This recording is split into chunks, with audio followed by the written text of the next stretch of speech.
Bonjour et bienvenue à tous pour ce challenge Raviver la flamme. Alors, ce qu'on va voir ce soir, c'est le design humain, l'outil qui va améliorer ton couple. Demain, nous nous concentrerons sur la communication, ça coule de source. Et après-demain, la sexualité, on en parle.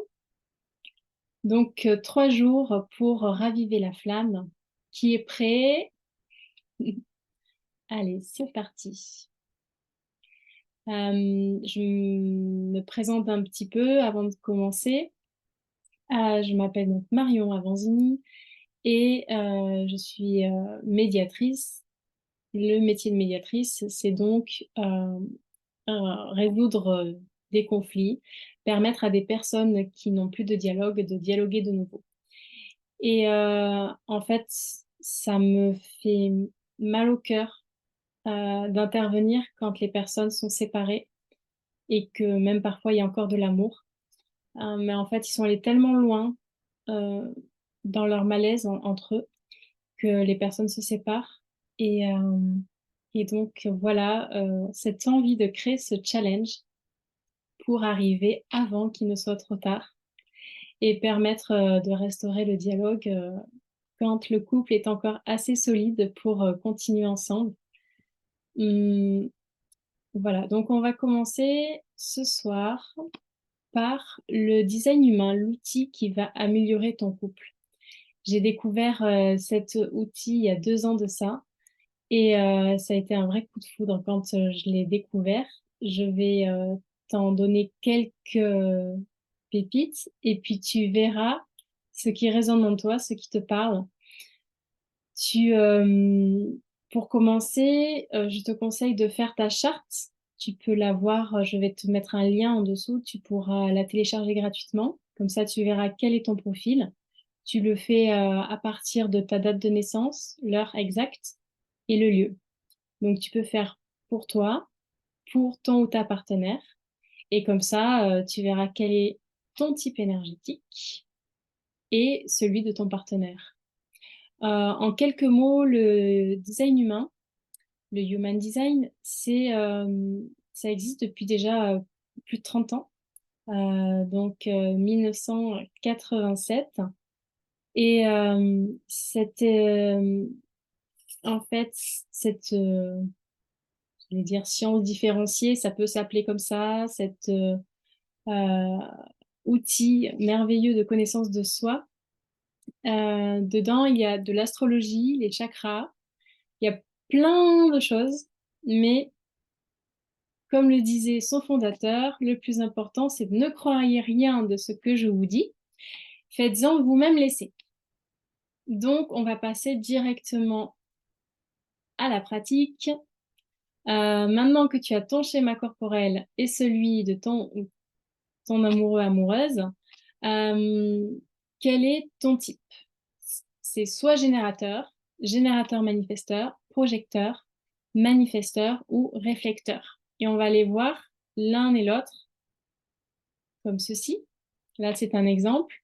Sur la gauche, projecteur, c'est mon type énergétique. Et générateur manifesteur, sur la droite, c'est celui de mon partenaire. Voilà, donc maintenant que vous savez quel est votre type et celui de la personne qui vous accompagne, on va voir qu'est-ce que ça donne ensemble. Alors, pour commencer, on va mettre les générateurs avec les générateurs manifesteurs. Alors, si vous êtes générateur et générateur ensemble, il va de soi que ce que je vais dire pour générateur, vous faites x2 et ça va ensemble.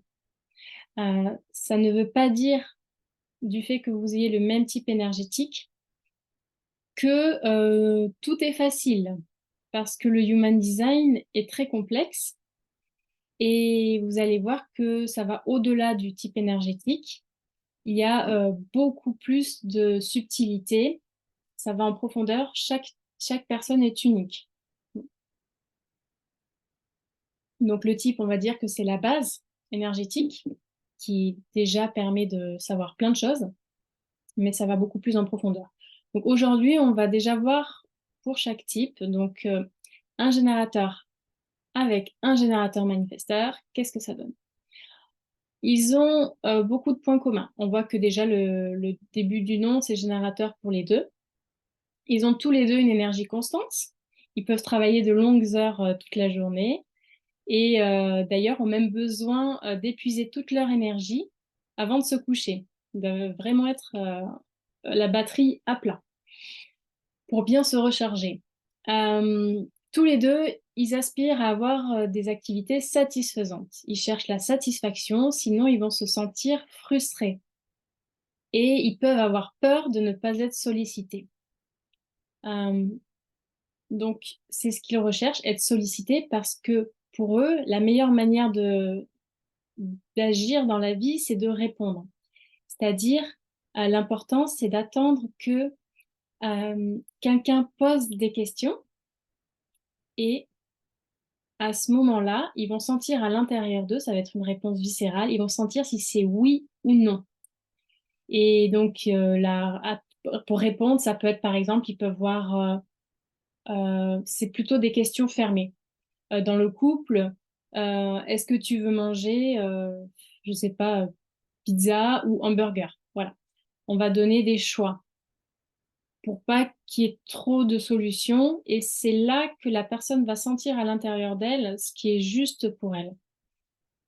Donc le générateur va avoir tendance à répondre, oui ou non, il va le sentir.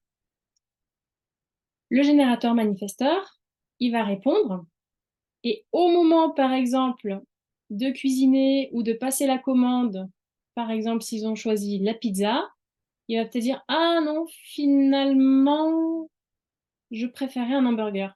Il peut changer d'avis au dernier moment. Le générateur manifesteur, c'est au moment de passer à l'action qu'il a comme un éclair de moment de vérité de se dire si oui ou non c'est juste pour lui ou pour elle. Et c'est à ce moment-là qu'il va avoir cette particularité d'initier et surtout d'informer son changement d'avis. Donc, ça peut être un peu déroutant pour les générateurs qui ont leur choix, qui est assez ferme en général. Et donc, c'est cette particularité qui va différencier le générateur du générateur manifesteur. Donc, voilà, j'ai imagé euh, les amandes dans un bol bien, bien rangé, alors que le côté générateur manifesteur, ça va être un peu éparpillé. Euh, Souvent, il a pu avoir cette étiquette lui coller à la peau de tu es éparpillé, trop dispersé, faudrait savoir ce que tu veux. Et c'est aussi une force en lui parce qu'ils ont tous les deux, générateur, manifesteur, une force de travail, comme je disais, qui peut générer beaucoup de travail, d'heures de travail dans la journée. Et le générateur manifesteur va pouvoir être multitâche. Donc, il va pouvoir faire plusieurs choses à la fois. Il va pouvoir même sauter des étapes pour essayer d'aller plus vite. Voilà, il a vraiment cette envie euh,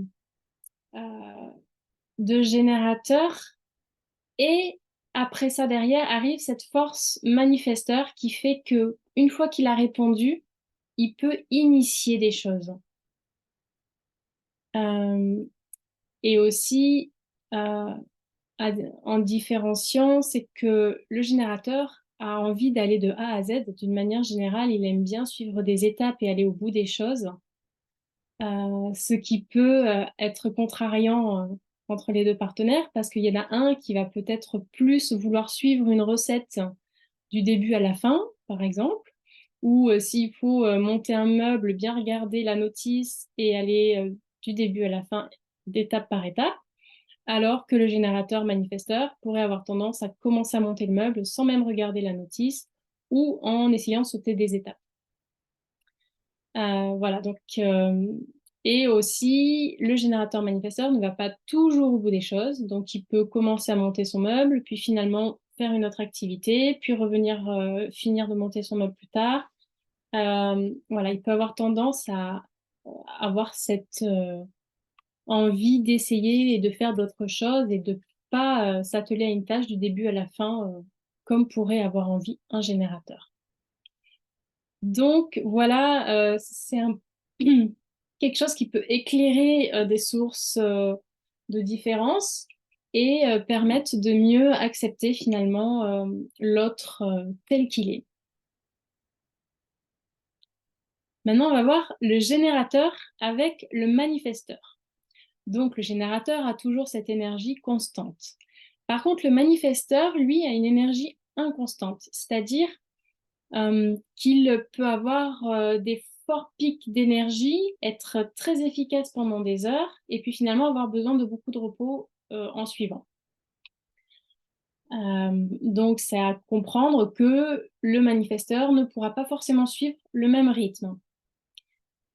La différence aussi, c'est que, on l'a vu, le générateur est là pour répondre. Donc, il attend qu'on le sollicite, qu'on lui propose A ou B, qu'on lui propose des choix, et de là, il va répondre. Alors que le manifesteur va, lui, être force de proposition et initié. C'est lui qui va avoir tendance à proposer, à dire est-ce qu'on fait ça ou ça. Donc, c'est là où le manifesteur, il est judicieux de proposer des choix, deux choix au générateur pour avancer ensemble et pas chercher à imposer sa vision des choses et à dire on fait ça comme ça ou autre.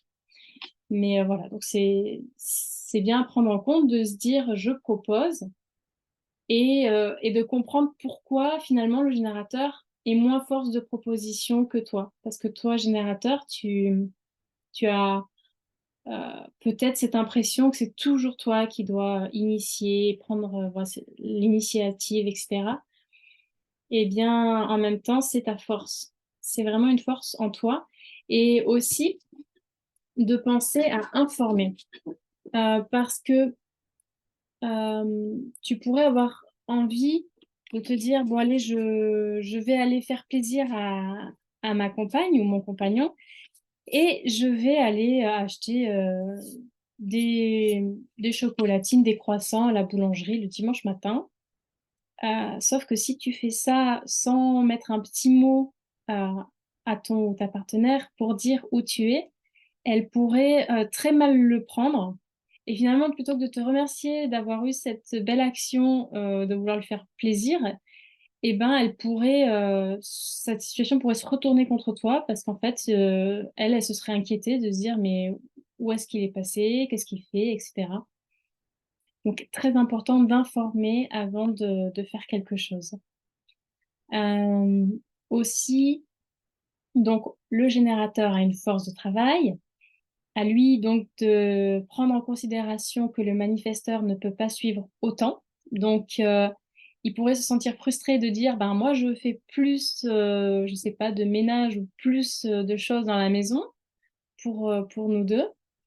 Il faut savoir que, ben oui, tu as plus d'énergie et tu es plus en capacité d'accomplir de nombreuses tâches dans la journée qu'un manifesteur va avoir, lui, l'énergie de, de faire des propositions, d'initier, de proposer des idées. Voilà.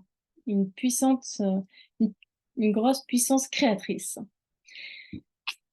Donc, on l'a vu, le générateur, lui, ce qu'il cherche, c'est la satisfaction, sinon il est frustré, alors que le manifesteur, lui, va plutôt avoir envie qu'on lui foute la paix. Il aime bien l'indépendance et faire les choses comme il en a envie.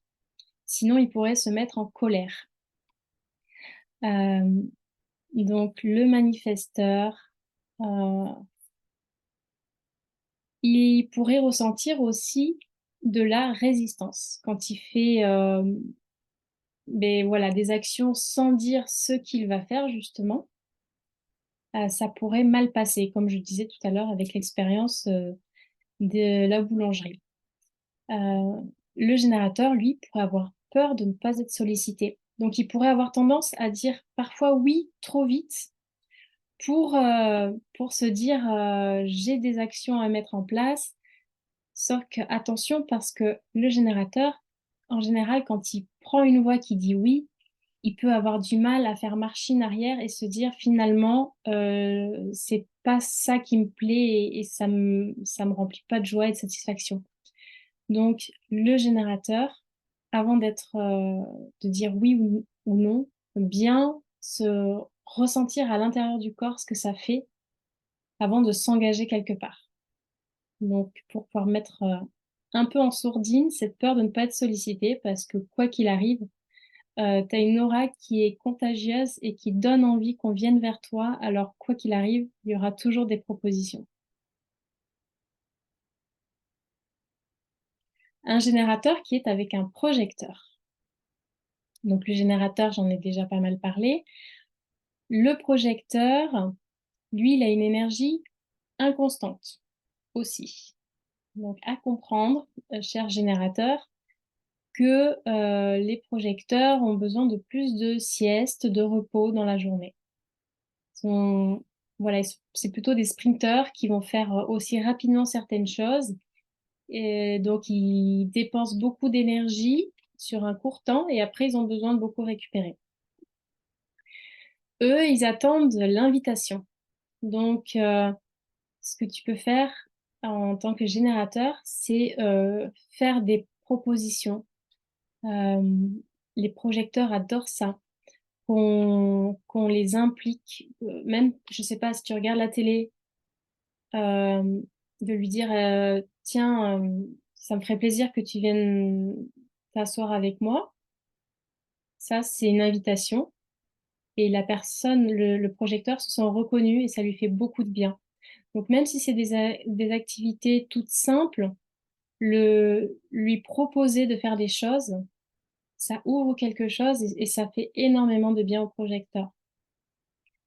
Euh, donc vous avez les générateurs cette force de travail. Les projecteurs, eux, sont plutôt visionnaires et conseillers. Et en ça aussi, ils adorent avoir l'invitation. Sur tiens, qu'est-ce que tu penses de ça? Quelle idée?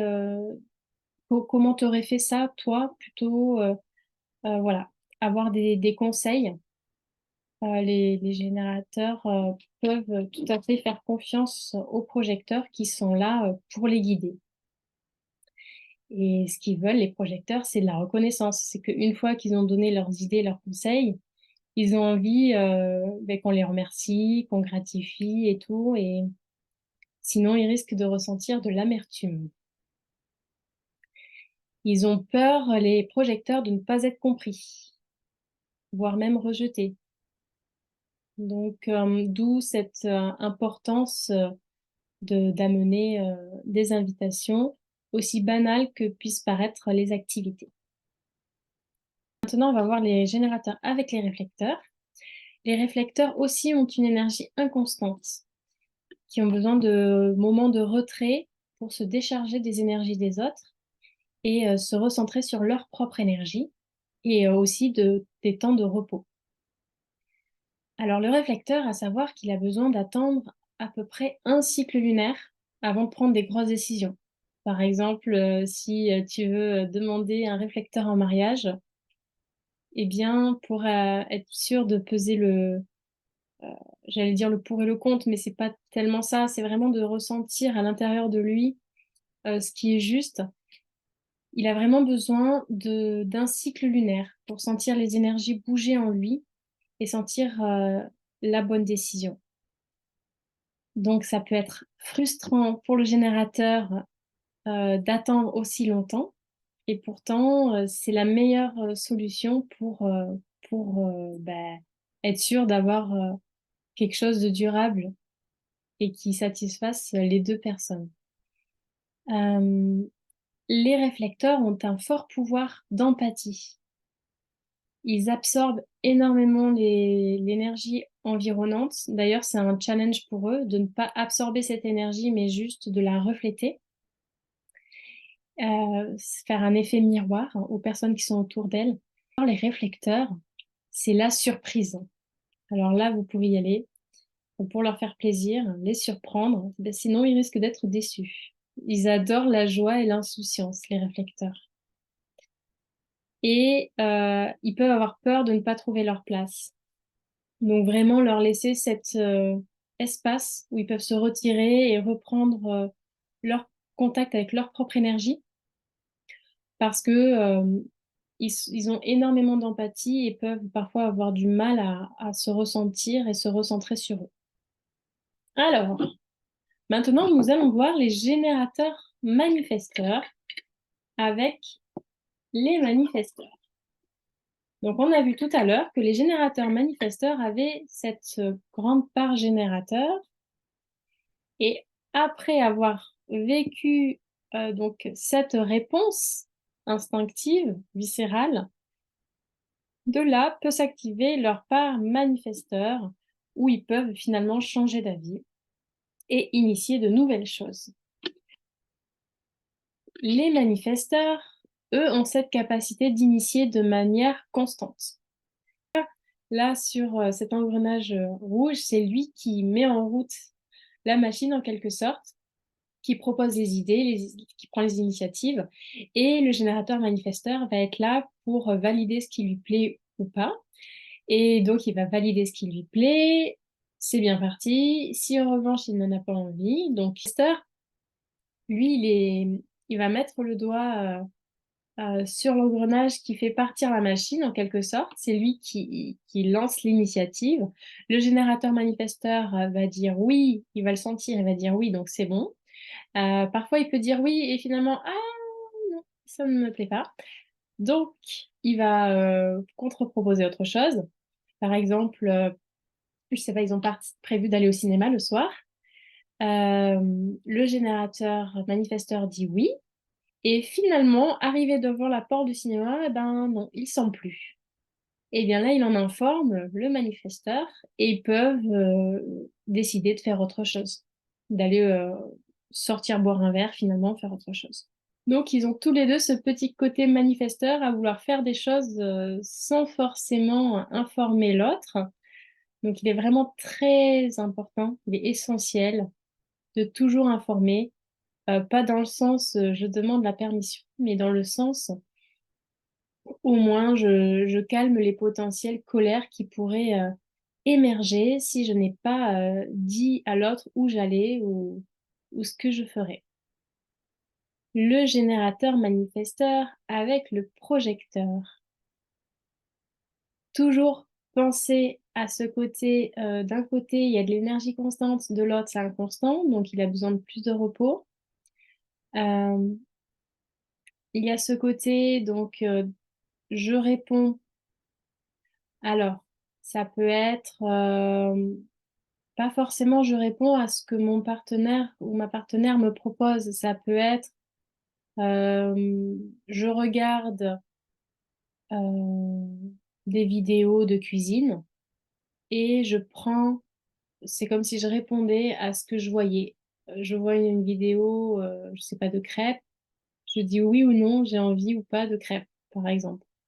C'est vraiment tout type de réponse, que ça soit dans un magazine, que ça soit juste de voir une pub.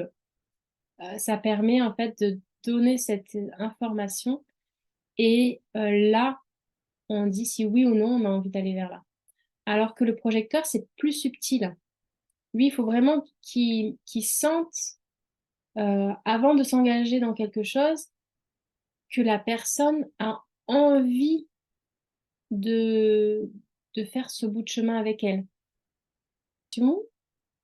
Euh, le projecteur peut tout à fait euh, lui poser ses questions fermées aussi euh, et sentir si c'est OK ou pas pour lui. Alors, je peux bien parler de ce cas parce que moi, je suis projecteur et mon compagnon est générateur manifesteur. Euh, du coup, de savoir nos profils l'un et l'autre, ça permet de finalement mieux respecter euh, l'énergie de la personne en face de nous. Mon compagnon maintenant comprend mieux pourquoi j'ai besoin de faire plus de siestes et pourquoi quand on fait des tâches ensemble, je ne tiens pas aussi longtemps. Euh, Aussi, maintenant, je comprends mieux pourquoi parfois il dit oui et finalement il change d'avis plus tard. Ça, c'était une grosse source de frustration quelque part pour moi. Comme quoi les projecteurs peuvent avoir de la frustration, hein. Tout n'est pas figé. Bien sûr qu'on peut avoir toutes les émotions. C'est surtout que en fait, l'amertume pour le projecteur est très prédominant.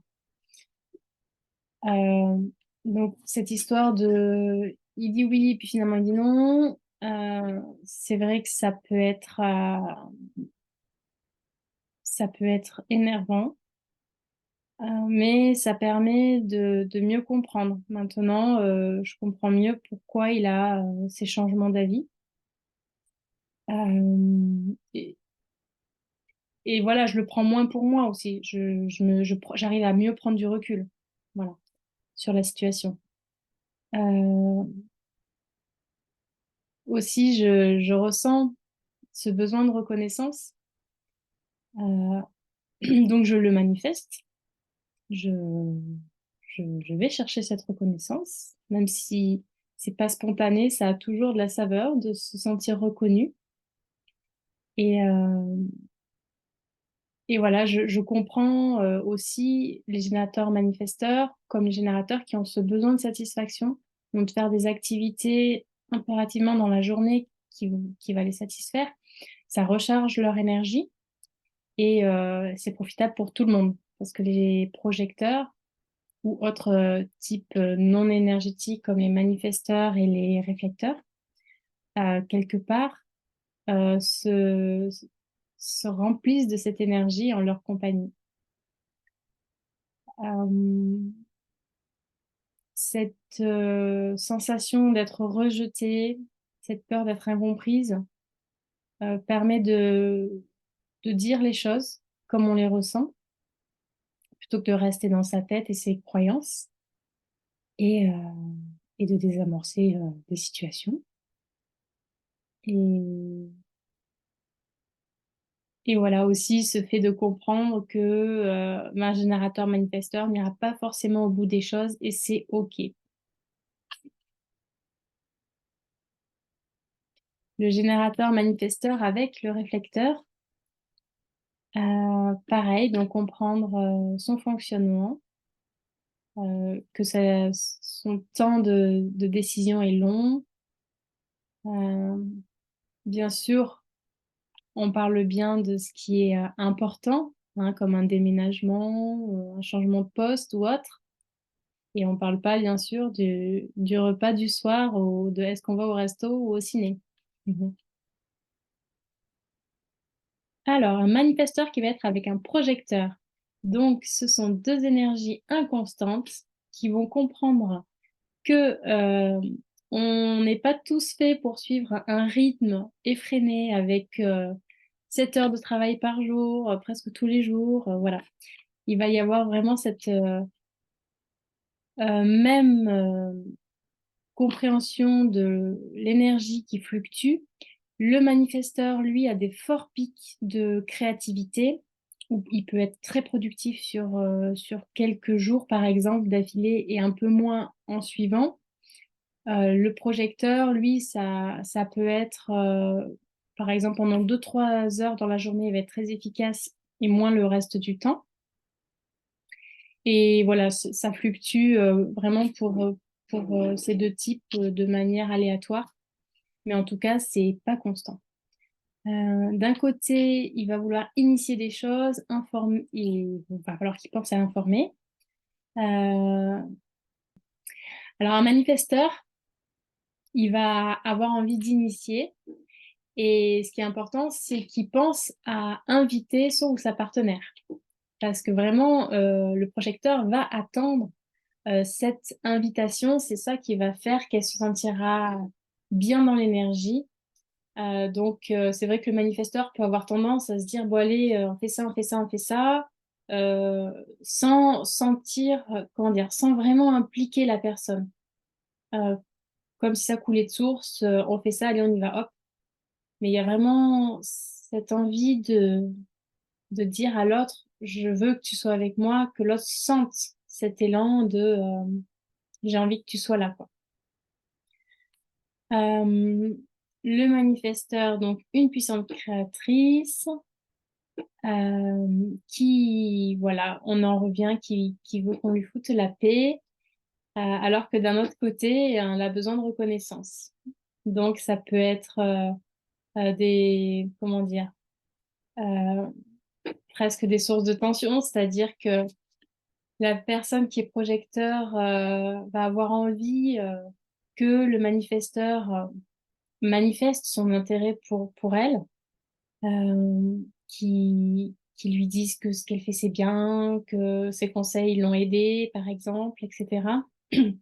Alors que le manifesteur a plus envie, enfin, il comprend pas ce besoin de reconnaissance, quoi. Lui, il y va, il y va. Il fait les choses, il les fait. Et du coup, il peut y avoir comme des frictions d'un côté la personne qui veut être reconnue et de l'autre qui dit oui, oui, ben alors. Donc voilà, maintenant les manifesteurs, vous êtes avertis.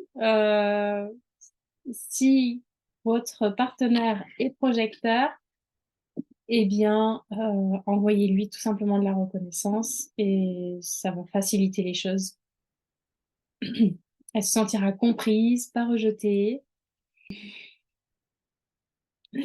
Et juste les manifesteurs, vous sentirez moins cette résistance.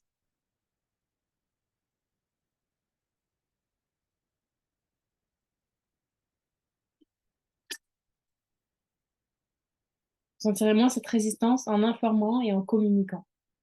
Des choses qui peuvent paraître évidentes. Si vous êtes les manifesteurs avec des réflecteurs, euh, voilà, vous l'avez entendu, c'est des personnes qui ont besoin de temps, de surprises dans leur vie.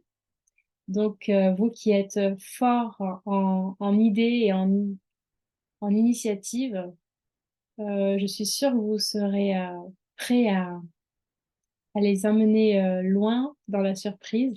Donc ça, c'est top.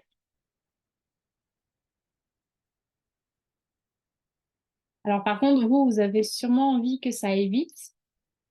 Vous avez envie d'initier des choses nouvelles, souvent. Les réflecteurs, eux, ont besoin de temps. Donc il va falloir jouer avec la patience. Et c'est vrai que les manifesteurs, vous avez une aura qui est assez imposante, assez puissante. Les réflecteurs, eux, leur aura elle est plus discrète. Donc l'idée, c'est que vous leur laissiez de la place, euh, que parfois même peut-être, voilà, les mettre en avant, c'est pas le terme, mais vraiment euh, être présent, les écouter, ils ont vraiment beaucoup à apporter.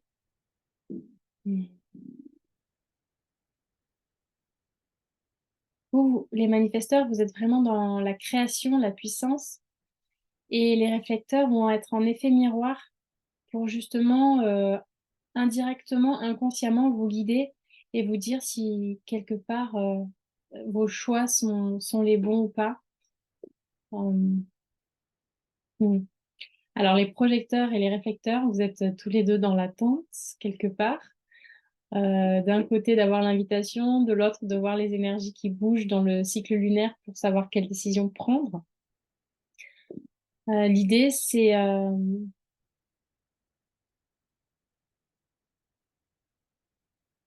bien penser que les réflecteurs ont besoin de moments de retrait, de se sentir seuls encore plus que vous. Ils ont vraiment cette capacité de capter énormément d'énergie de l'extérieur. Vous pourrez parfois vous sentir déboussolé, les projecteurs face aux réflecteurs, avoir cette impression parfois de ne pas reconnaître votre partenaire parce que son énergie peut être changeante en fonction des personnes avec qui elle se trouve. Euh, Parce que la personne réflecteur, comment dirais-je, Hmm, la personne réflecteur est un peu comme un caméléon et peut presque, j'allais dire, changer d'identité en fonction des personnes avec qui elle se trouve. C'est vraiment cette capacité d'ouverture et d'empathie qu'elle a qui fait que parfois, selon si vous êtes avec votre famille ou des amis, vous pourriez avoir l'impression que votre partenaire n'est pas la même personne. Euh,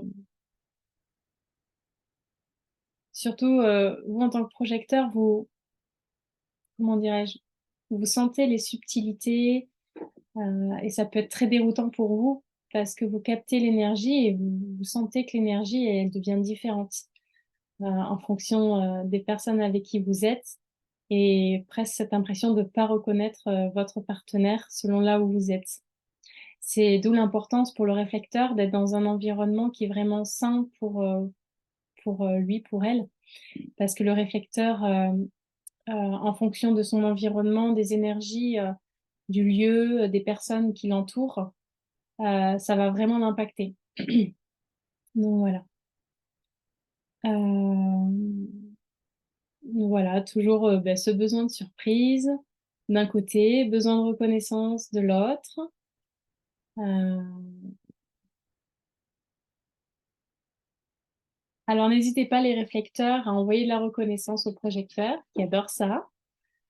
Sinon, il risque de ressentir de l'amertume pour plus tard, qui se manifestera pas forcément juste après ne pas avoir été reconnu. C'est une accumulation de plusieurs choses qui peut faire que ça peut faire éclater une crise. Donc vraiment être dans cette forte capacité d'empathie que vous pouvez avoir, les réflecteurs, d'entendre ce besoin de reconnaissance. Voilà. On va passer aux autorités. Parce qu'on vient de voir les différents types, on en a vu 5. En plus des types, il existe l'autorité qui va être différente d'une personne à une autre. C'est donc on va dire le type. On va dire, on a vu les 5 types, c'est la base. Au-dessus, on pourrait dire qu'on rajoute une couche de compréhension qui va être l'autorité. Ensuite, il va y avoir les lignes, les centres, les portes, les canaux, etc., etc., ce qui fait qu'une personne est vraiment unique. Pour ce qui est des autorités, on en retrouve 8. La première, c'est l'autorité émotionnelle. La nuit porte conseil leur convient très bien parce que ils ont vraiment besoin, ceux qui ont l'autorité émotionnelle, de passer par les différents stades, les différentes vagues de joie, d'euphorie, d'excitation, de tristesse, etc. Et finalement, essayer de revenir à un état un peu plus neutre avant de prendre leur décision. Parce que s'ils vont être dans un état d'excitation hyper en joie, ils vont dire oui à tout, oui à la vie. Cette réponse viscérale ne sera pas forcément correcte. Ils pourraient dire oui et finalement, par exemple, dire oui, on va inviter des amis ce week-end et parce qu'ils étaient hyper en joie et puis finalement, ils se rendent compte que ben non, ils n'avaient pas envie de voir ces amis-là à ce moment-là et, c'est pas correct pour eux. Au contraire, sont dans une phase dans la semaine où ils viennent d'apprendre une mauvaise nouvelle au travail ou autre, et que vous demandiez à ce moment-là d'inviter des amis le week-end, pourraient dire non, alors qu'en fait, le lendemain, ils pourraient en avoir très envie, parce qu'ils sont revenus dans un état un peu plus neutre, sont sortis de cet état émotionnel bas, qui fait que leur décision pourrait être différente. Donc vraiment, l'importance pour tous ceux qui ont une autorité émotionnelle, c'est de ne pas donner de réponse tout de suite. De vraiment prendre le temps de réfléchir, dire ok, j'entends, tu veux qu'on invite des amis ce week-end, je te réponds demain ou après-demain, je te dirai d'ici peu, voilà. Je réfléchis et je reviens vers toi. Par contre, ça peut être justement très contrariant pour ceux qui ont l'autorité sacrale. Ils peuvent ne pas comprendre ce besoin de réfléchir parce qu'en fait, eux, c'est vraiment dans leur trip. Voilà. C'est vraiment là, ils le sentent à l'intérieur d'eux. Quand on leur propose quelque chose, c'est oui ou c'est non. C'est tout de suite, ils savent. Euh, et cette réponse, elle est juste. Il n'y a pas besoin de revenir dessus, quelle que soit leur émotion. Euh, ceux qui ont une autorité splénique, eux, c'est très subtil pour capter la réponse. Ça va vraiment être comme un éclair. Pour ça, j'ai mis une image d'éclair. C'est la première impression est la bonne. Chut. On lui pose la question, est-ce qu'on invite des amis ce week-end? Chut. Il y a quelque chose qui se passe en eux, un ressenti physique, pas forcément dans les tripes, c'est pas comme le sacral, Ça peut être comme un effet papillon dans la tête, ça peut être un ressenti quelque part dans le corps qui fait sentir si c'est juste ou pas. Donc c'est vraiment à travailler parce que c'est pas évident. Dans notre société, on a été trop habitué à réfléchir avec le mental, alors que c'est pas du tout le mental qui est là pour nous faire prendre les bonnes décisions. Donc c'est vraiment se recentrer sur son corps et réapprendre à apprivoiser cette capacité naturelle à prendre des décisions. Ensuite, il va y avoir l'autorité qu'on appelle projetée du cœur. Alors là, il faut penser à soi d'abord. Peu importe, là, il faut vraiment sortir des conditionnements, des jugements extérieurs. Penser à soi. Qu'est-ce que mon cœur me dit? Qu'est-ce que j'ai envie de faire? Et peu importe ce que l'autre en pensera. C'est ça qui sera la bonne décision. Donc là, c'est très, voilà, c'est pas évident parce qu'on, dans notre société, pour tout être humain, on n'a pas envie d'être rejeté, on n'a pas envie de déplaire, etc. Donc on a tendance parfois à prendre des décisions par rapport aux autres, mais là, vraiment le plus juste, c'est vraiment toujours de s'écouter. Alors maintenant, pour les manifestés du cœur, tu dis ce que tu veux dans l'immédiat. C'est ce qui va sortir à ce moment-là, ce qui sort de ton cœur, qui va être juste pour toi. Maintenant, pour ce qui est du projeté du soi, c'est tu t'écoutes et tu sens ce qui est bon pour toi. C'est-à-dire que tu parles de ce qui te fait envie. Et en fait, en disant si oui ou non tu as envie que les amis viennent, c'est en parlant que tu sens ce qui est juste. Si tu dis oui, euh, j'ai bien envie qu'ils viennent, on pourrait venir à telle heure, on pourrait leur faire telle chose à manger. Et en fait, c'est en parlant, en imaginant le truc, que c'est là que tu te dis si c'est juste ou pas. Et finalement, tu vas sentir si c'est ces amis-là que tu as envie d'inviter, si c'est vraiment ce plat-là que tu as envie de leur faire. Et voilà, c'est vraiment l'idée de se parler. Et c'est là que tu sens ce qui est bon pour toi ou pas. C'est comme si tu faisais presque un monologue, en fait. Tu parles avec l'autre, l'autre, il a l'impression que tu lui demandes son avis, mais en fait, même pas. C'est juste que tu as envie, tu t'entends parler et de toi-même, tu sais ce qui est bon ou pas pour toi. Ensuite, il y a l'autorité environnementale. Et là, vraiment important de savoir bien s'entourer, d'être dans des bonnes ondes, que ce soit au niveau du lieu, au niveau des personnes qui sont là avec toi parce que c'est en parlant avec elle et un peu dans les mêmes idées que projeter de soi, c'est tu vas sentir de toi-même ce qui est juste en parlant avec ces personnes-là, dans cet environnement-là. Donc ça va faire comme un effet de résonance. Tu vas sentir de toi-même ce qui est bon ou pas pour toi. Et ensuite, lunaire. Donc là, laisser le temps faire son travail. Euh, parce que environ un cycle pour prendre ses décisions.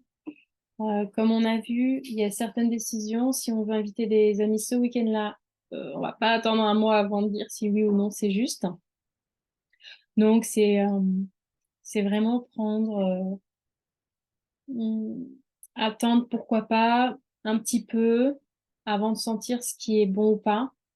Vraiment pas se précipiter. Les personnes qui peuvent dire d'instinct ce qui est juste ou pas pour elles, ça va être celles qui auront un- une autorité sacrale, splénique, et aussi, donc là c'est hyper rapide, besoin de personne pour savoir si c'est juste ou non, et là, besoin d'en parler, et ça peut être assez rapide aussi, la solution. Donc là, ça peut être assez rapide. Par contre, émotionnel, ça peut prendre du temps, et lunaire aussi, laisser un petit peu de temps s'écouler, dire que je réfléchis et je te donne la réponse bientôt. Voilà. Ça, c'était pour les autorités. Donc, ça, c'est le schéma que vous avez pu voir au départ, donc avec le type. Et quand je vous disais qu'il y a la base, c'est le type énergétique. Au-dessus, l'autorité, c'est ce qu'on vient de voir. Ensuite, il y a les centres. Les centres, soit ils sont blancs, ça veut dire non définis, soit ils sont colorés, ça veut dire définis. Et là, vous voyez qu'on est complémentaires. Celui-là, il est non défini pour tous les deux, non défini ouvert aussi. Voilà. Et là, mon conjoint a des centres définis que moi, je n'ai pas définis, et inversement. Et là, c'est pareil, on va avoir des subtilités dans le couple. Par exemple, moi, je suis beaucoup dans la tête, je réfléchis beaucoup, je pose beaucoup de questions, euh, chose que mon partenaire ne fait pas. Et des fois, il me dit, mais arrête de me poser des questions, tu te poses trop de questions. Et en fait, de savoir ça, ça m'aide à comprendre maintenant pourquoi il n'a pas ce même mode de fonctionnement. Donc, je m'accepte mieux comme je suis, j'ai le droit de poser mes questions, c'est un besoin, c'est comme ça, de manière constante. Je réfléchis, j'ai besoin de savoir le pourquoi du comment, ce qui n'est pas son cas. En revanche, lui, quand euh, ça a un côté un peu moins cool de pas avoir ses centres définis. Donc certes, nous, ceux qui l'ont là, on se pose beaucoup de questions, mais aussi, comment dire, j'arrive à classer et à m'organiser. Par exemple, je range les clés à un endroit, je sais qu'elles sont à cet endroit-là et c'est un automatisme pour moi, je le fais de manière naturelle. Lui, c'est pas son cas. Il les met un peu partout et après il dit ah non, c'est parce que j'ai mis mes clés. Eh ben oui. Donc je comprends mieux maintenant pourquoi parfois quand il prend mes clés, il les remet pas au bon endroit.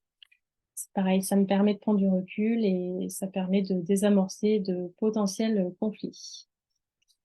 Euh, Lui, en revanche, quand il faut faire quelque chose, il a cette forte détermination, ce centre qui est le centre du cœur qui est défini et moi non. Et du coup, pour moi, ça peut être plus challengeant de tenir le rythme, de faire des choses. Donc lui, quand il dit allez, on y va, on le fait, hop, il se met en action, il y arrive très bien et il m'entraîne. Donc grâce à lui, je peux aussi plus facilement passer à l'action sur certaines choses.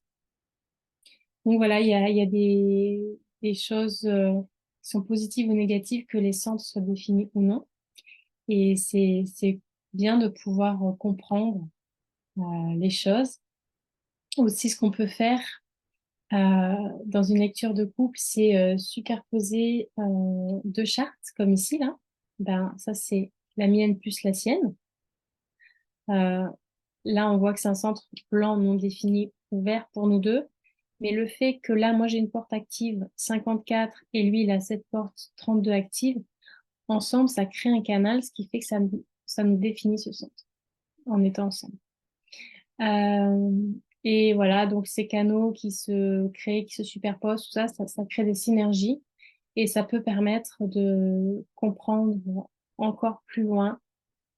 Voilà pour aujourd'hui ce que je vous proposais. C'était, j'espère pour vous, enrichissant. Si vous voulez aller plus loin, je propose donc des lectures. Si ça vous intéresse, je peux vous montrer rapidement.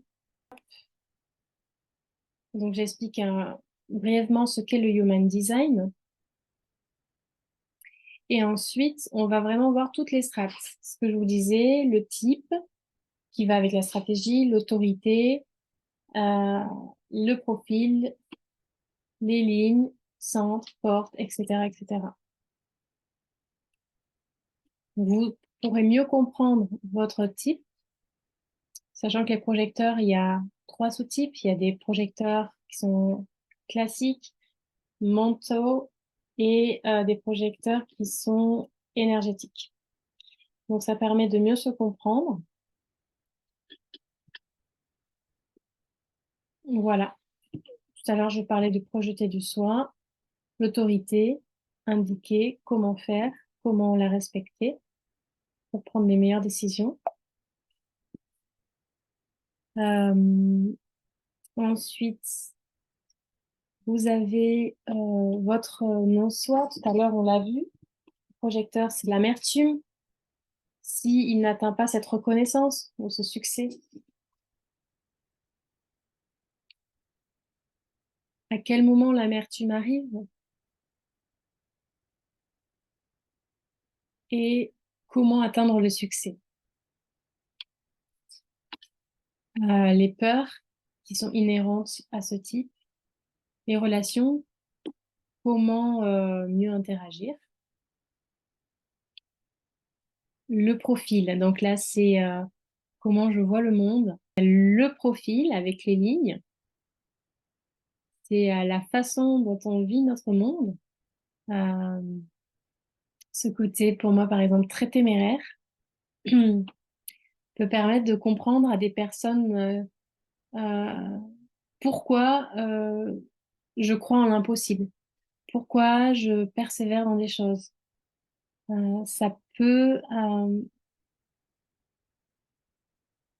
aider à mieux accepter cette envie de continuer à avancer coûte que coûte. Et ça peut permettre de comprendre aussi pourquoi l'autre n'agit pas comme ça. Parce qu'il n'a pas cette capacité forcément à accepter de se prendre des murs, à, à répéter des échecs. Parce qu'en fait, c'est ça, en fait, la ligne 3 c'est on apprend, on fait des essais-erreurs. Donc, on n'a pas peur d'aller vers des choses qui peuvent paraître complètement folles. Ensuite, donc les différents centres, selon s'ils sont définis ou pas, ça a une certaine signification. Il y a du positif et du négatif dans chacun, comme je disais. Donc, voilà, dans chaque centre, le cœur, le splénique, ensuite les différentes portes qui vont amener un autre niveau de conscience. Et justement, par exemple, tout à l'heure, je parlais du manifesteur qui avait plein de créativité en lui. Et certaines personnes pourraient se dire, mais moi, je suis pas manifesteur, mais je ressens que j'ai plein de créativité. Ça peut être que vous avez cette porte 1 activée, la porte de la créativité. C'est pour ça que vraiment, chaque personne est unique et un peu, tout se recroise. Et on a tous nos spécificités et il y a des spécificités qui sont très liées à un type, comme par exemple type manifesteur, créativité, initiative, et qui peut se retrouver sur certaines portes qu'on peut avoir.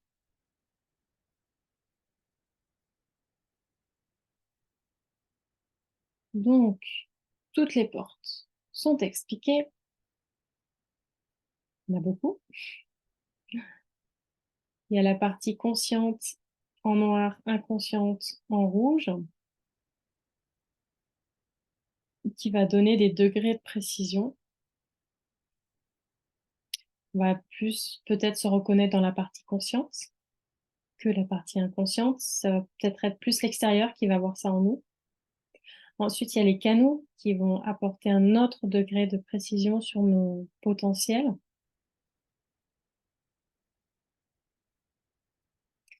Et la définition, qui peut faire qu'on se sent attiré plus ou moins justement par des personnes. Les variables qui vont nous indiquer finalement quel est l'environnement le plus propice pour nous. Est-ce que c'est plus un environnement sec ou humide? Et ça peut permettre de trouver des compromis quand les environnements sont un peu contradictoires dans le couple. Comment trouver le bon équilibre pour que chacun se sente bien.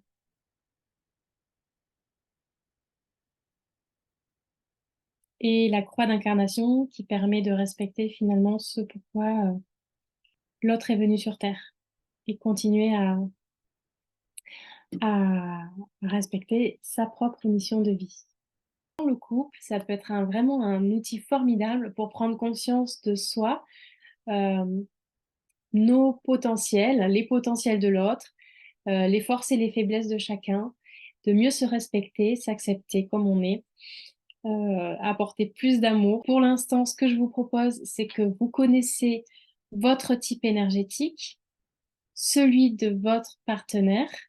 Alors, je vous conseille de regarder qu'est-ce qui vous correspond, qu'est-ce qui correspond à l'autre.